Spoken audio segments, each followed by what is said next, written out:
Sir வணக்கம், உங்களை அறிமுகப்படுத்திங்க sir. வணக்கங்க. என் பேர் சேகருங்க. நெட்டையாமலை பொன்னகரில் வசிக்கிறேங்க. நான் இந்த ஒரு 15 வருஷமாக இந்த கரும்பு ஆலை வந்து செஞ்சு இயற்கை பாரம்பரிய முறையில் நாட்டு சக்கரை போட்டு விற்றுக்கிட்டு இருக்கிறேங்க. சார் நெட்டையாம்பாளையம் அப்படிங்கிறது வந்து எந்த மாவட்டத்தில் இருக்குதுங்க? தமிழ்நாட்டில் எந்த மாவட்டத்தில் இருக்குது? மாவட்டம் பரமத்தி வேலூர் தாலுக்கால் இருக்குது. நீங்கள் எவ்வளோ காலமாக சார் இந்த நாட்டு சர்க்கரை தயாரிப்பு பண்ணிகிட்டு இருக்கிறீங்க? 15 வருஷமாக பண்ணிக்கிட்டு இருக்கிறேங்க. சரிங்க சார். அந்த 15 வருஷத்தில் உங்களுடைய அனுபவத்தை கொஞ்சம் சொல்லுங்கள் சார். எப்படி நீங்கள் ஆரம்பத்தில் வந்து அதாவது ஸ்டார்ட் பண்ணீங்க? இப்போ ஆரம்பத்தில் வந்துங்க நம்ம வந்து ஒரு கொஞ்சமாக ஒரு கொப்பரை, ஒரு நாளைக்கு ஒரு வாரத்தில் ஒரு கொப்பரை தாங்க போட்டு ஃபஸ்ட்டு கொண்டு போய் எல்லாத்துக்கிட்டையும் கொண்டு போய் விழிப்புணர்ச்சி ஏற்படுத்தணுங்க. சரிங்க. இந்த ஈசா யோகா ஸ்கூலுக்கு இதெல்லாம் விளக்கத்தை சொல்லி கொஞ்சம் கொஞ்சமாக கொடுத்துங்க. இப்போ இந்த ஜல்லிக்கட்டு பிரச்சனை வந்ததுலேருந்து இந்த 2 வருஷமாகவே நாட்டு சக்கரை வந்து மக்கள் மத்தியில் நல்லாவே பிரபலம் ஆயிடுச்சுங்க. இப்போ ஓரளவுக்கு நல்லாவே மூவிங் இருக்குதுங்க. நானே இப்போ இது மாதிரி ஒரு 5 ஆளை போட்டு இதை பண்ணி ஒரு நாளைக்கு ஒரு 100 சிப்பம் மாட்டம் சக்கரை விற்றுக்கிட்டு இருக்கிறீங்க. சார் இப்போ நீங்கள் ஒரு இது சொன்னீங்க, இப்போ ஜல்லிக்கட்டுக்கும் அந்த நாட்டு சக்கரைக்கு என்ன சார் வந்து சம்மந்தம் இருக்குது? எப்படி நீங்கள் சேல்ஸ் அதிகமாக சொல்கிறீங்க? அதாவது ஜல்லிக்கட்டுனுடைய வேகத்தில் மக்கள் மத்தியில் வந்து விழிப்புணர்ச்சி வந்து அந்த ஜல்லிக்கட்டுக்கு வந்தது தாங்க மிகப்பெரிய விழிப்புணர்ச்சிங்க.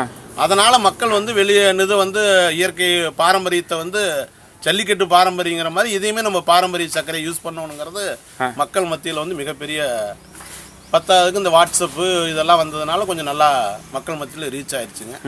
அதனால் இப்போ எல்லா டீ கடையிலையுமே நாட்டு சக்கரை டீமு அஸ்கா டீன்னு கேட்குற அளவுக்கு மக்கள் மத்தியில் விழிப்புணர்ச்சி வந்துருக்கு. சார் இப்போ பார்த்தீங்கன்னா இப்போது நீங்கள் அதாவது சொந்த தோட்டத்திலேருந்து கரும்பு எடுத்துக்கிறீங்களா இல்லை வாங்கிக்கிறீங்களா சார்? என்ன மாதிரி? சொந்த தோட்டம் நம்மளுக்கு ஒரு 7 ஏக்கரா தோட்டம் இருக்குதுங்க. அது போக 10ஆவதுக்கு ரெகுலராகவே வாங்கி தான் பண்ணுறேங்க. வாங்குறப்ப வந்து கொஞ்சம் நல்ல கரும்பாக பார்த்து அந்த உப்பு கரிப்பு இல்லாமல் நல்ல கரும்பாக பார்த்து விவசாயிக்கு 100-200 சேர்த்தி கொடுத்து கரும்பு வெட்டுறேங்க. இன்றைக்கி எல்லோரும் 2500 ரூபாய்க்கு வெட்டுறாங்கன்னா நான் 2700 டன்னு கொடுத்து வெட்டுறேனுங்க. சரிங்க. இப்போ அதுக்குன்னு உங்களுக்கு தனி ஆட்கள் இருக்காங்க, நீங்கள் கொண்டு வந்துடுவாங்க. ஆமாங்க சார். இப்போ இந்த கரும்பில் இப்போது பல வெரைட்டி இருக்குது. இப்போ நீங்கள் அறிவியல் கண்டுபிடிப்பில் பார்த்தீங்கன்னா பல வெரைட்டி கரும்பு இருக்குது. அது எந்த வெரைட்டி கரும்பு நீங்கள் யூஸ் பண்ணுறீங்க? அது உங்களுக்கு எது நல்ல டேஸ்ட்டு குவாலிட்டியை கொடுக்குது? இப்போ இந்த 100 இப்போ வந்ததில் இப்போ 100 நல்லா இனிப்பு இருக்குதுங்க, நல்லா இருக்குதுங்க. அதை விட்டால் பழைய ரகத்தில் 353 ரெகுலராக வந்துட்டு இருக்கு. இது ரெண்டும் வந்து நல்ல இதாக இருக்குது. நம்ம தொழிலுக்கு வந்து அது ரெண்டும் நல்லா இருக்குது. சரிங்க.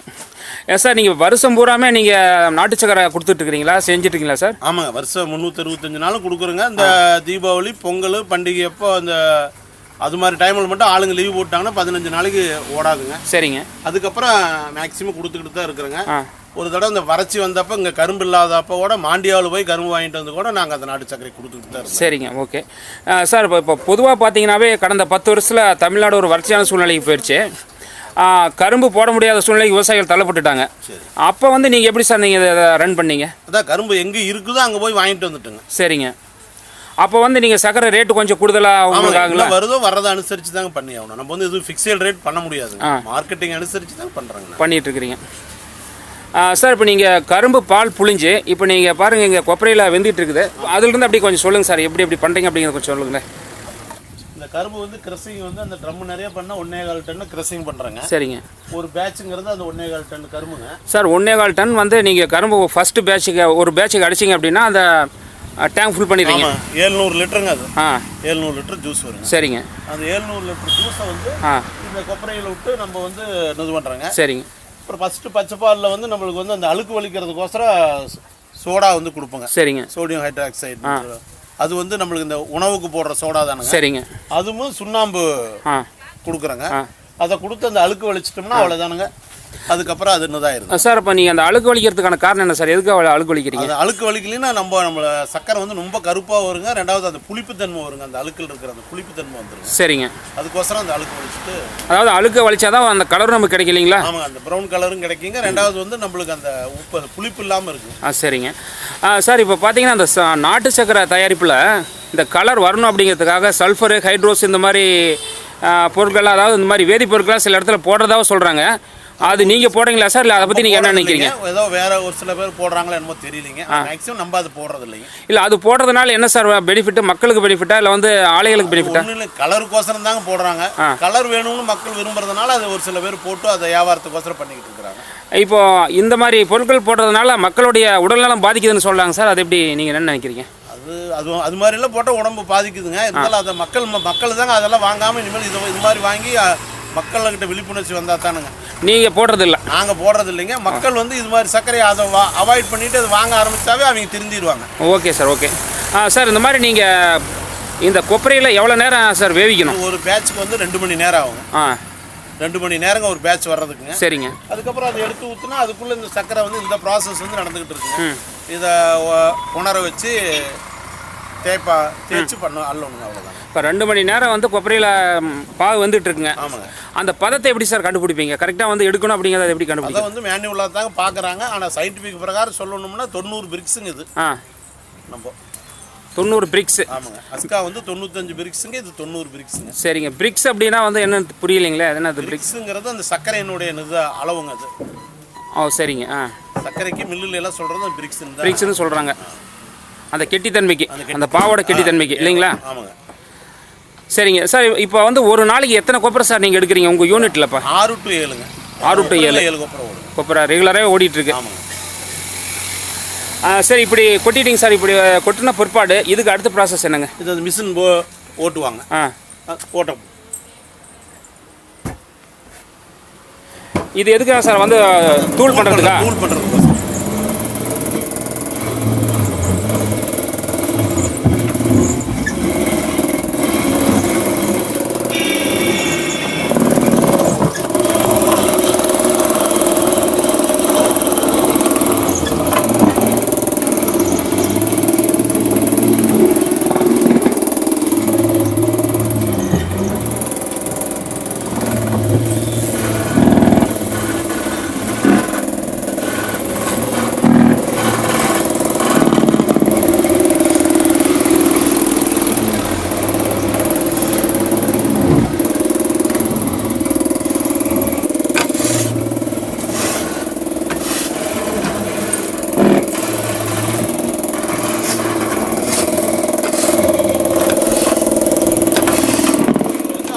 இதில் நம்ம ஓட்டு முறைப்பாடு 1-2 கட்டி இருந்தாலும் இதில் கொட்டிங்க நம்ம கட்டி இல்லாமல் கம்ப்ளீட்டாக சலிச்சு எடுத்துட்டு கட்டி தனியாக மறுபடியும் வச்சுக்கிறேங்க. சர்க்கரையை மட்டும் நல்லா இது பண்ணி கொடுத்துறேன்.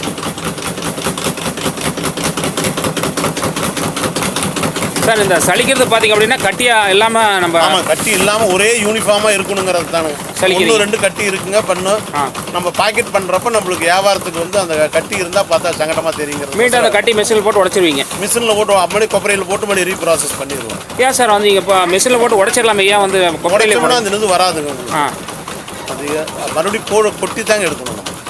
மறுபடியும் கொப்பரையில் போட்டு எடுத்துருவீங்க? கொப்பரையில் போட்டு.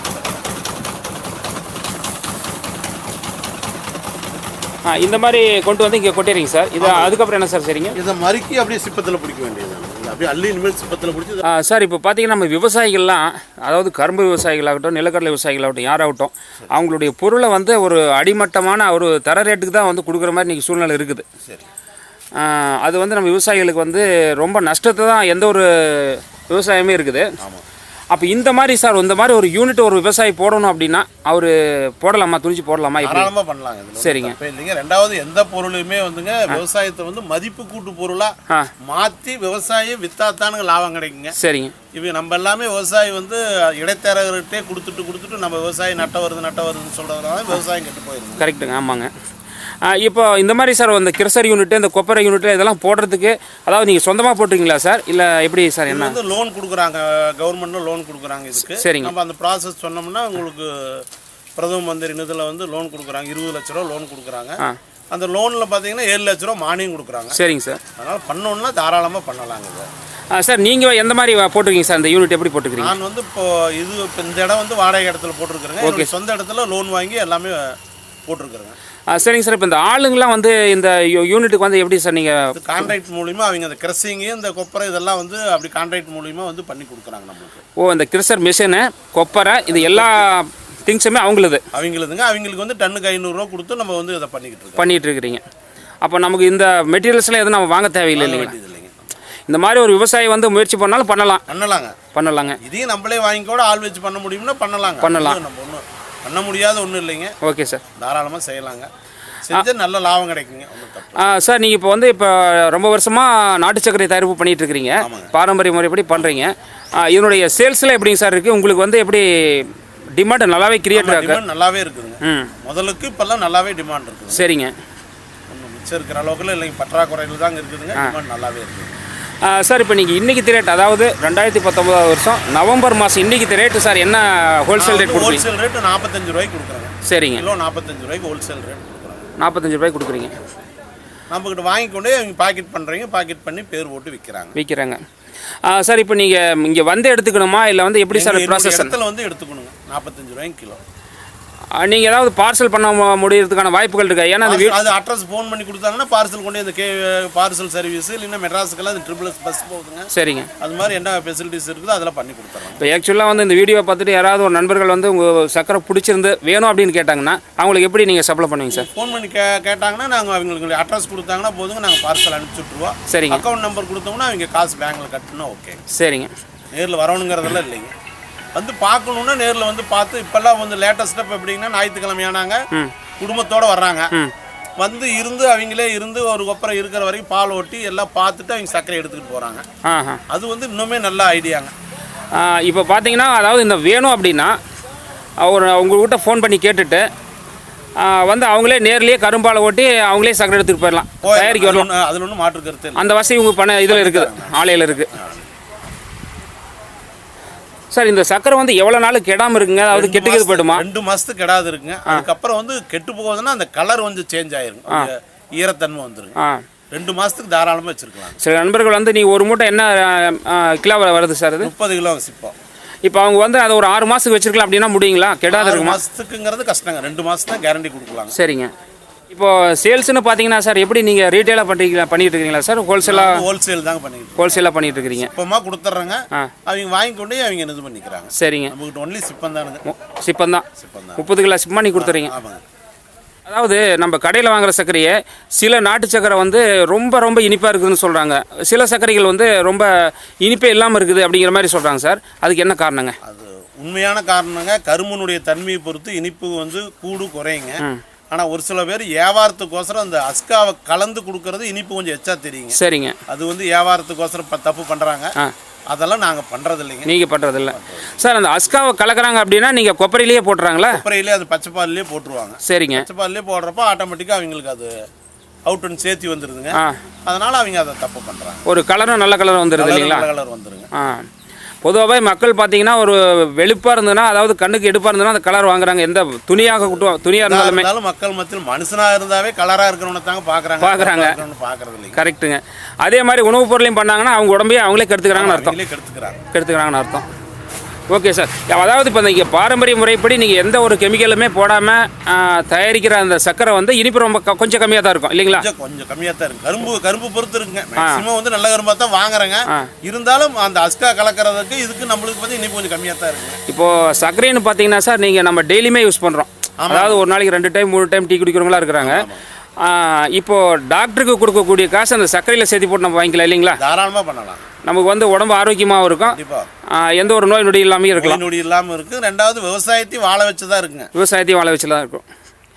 இந்த மாதிரி அதாவது மக்கள் எல்லாருமே இந்த மாதிரி நாட்டு சர்க்கரை விரும்பினாங்கன்னா விவசாயிகளோட வாழ்க்கை தரம் எங்கேயோ உயர்ந்து போயிடும் இல்லைங்களா? கண்டிப்பாங்க. அதாவது ஒவ்வொரு விவசாயியுமே இந்த மாதிரி ஒரு யூனிட் போட்டாங்க அப்படின்னா அவங்களுக்கும் ஒரு கூட்டு சேர்ந்தே கூட பண்ணலாங்க. 10 பேர் ஒரு தனியாக பண்ணலைன்னா கூட ஒரு 10 பேர் சேர்ந்து ஒரு இது பண்ணி ஒரு அவங்க கரும்பு அப்பப்போ ஓட்டிக்கலாங்க.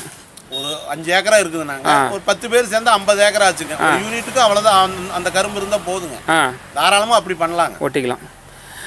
சார் இப்போது ஒரு விவசாயி வந்து இந்த வீடியோ பார்த்துட்டு உங்களை ஒரு ஐடியா கேட்குறாருன்னு வச்சிங்களேன். கண்டிப்பாக சார் என்னால் முடிஞ்ச ஹெல்ப் கண்டிப்பாக பண்ணுவோம். ரொம்ப நன்றி சார். கண்டிப்பாக கண்டிப்பாக ஒரு விவசாயி கேட்டார் அப்படின்னா அவங்களுக்கு வந்து ஒரு ஃபுல் சப்போர்ட், ஒரு வழிகாட்டியாக இருங்க சார். கண்டிப்பாக அதை நம்ம இந்த சேனல் மூலமாகவும் உங்கள் மூலமாக விவசாயிகளுக்கு செய்கிற ஒரு உதவியாக இருக்கும். கண்டிப்பாக செய்கிறேங்க. இதாங்க சக்கரை சலிக்கிறதுங்க. இதில் வந்து அந்த இதில் நம்ம ஓட்டு நம்பர் போட 1-2 கட்டி இருந்தாலும் இதில் கொட்டிங்க நம்ம கட்டி இல்லாமல் கம்ப்ளீட்டாக சலித்து எடுத்துட்டு கட்டி தனியாக மறுபடியும் வச்சுக்கிறேங்க. சர்க்கரையை மட்டும் நல்லா இது பண்ணி கொடுத்துறேன்.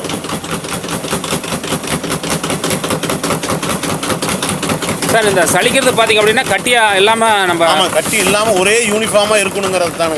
1-2 கட்டி இருக்குங்க பண்ணும். நம்ம பாக்கெட் பண்ணுறப்ப நம்மளுக்கு வியாபாரத்துக்கு வந்து அந்த கட்டி இருந்தால் பார்த்தா சங்கடமாக தெரியுங்கிறது. மீண்டும் அந்த கட்டி மிஷினில் போட்டு உடச்சிருவீங்க. மிஷினில் போட்டு அப்படியே கொப்பரையில் போட்டு மறுபடியும் ரீப்ராசஸ் பண்ணிடுவோம். ஏன் சார் வந்து நீங்கள் இப்போ மிஷினில் போட்டு உடச்சிடலாமே, ஏன் வந்து கொப்பரையில் போனால் அந்த இது வராதுங்க. அது மறுபடியும் கொட்டி தாங்க எடுக்கணும். நம்ம மறுபடியும் கொப்பரையில் போட்டு எடுத்துறீங்க. கொப்பரையில் போட்டு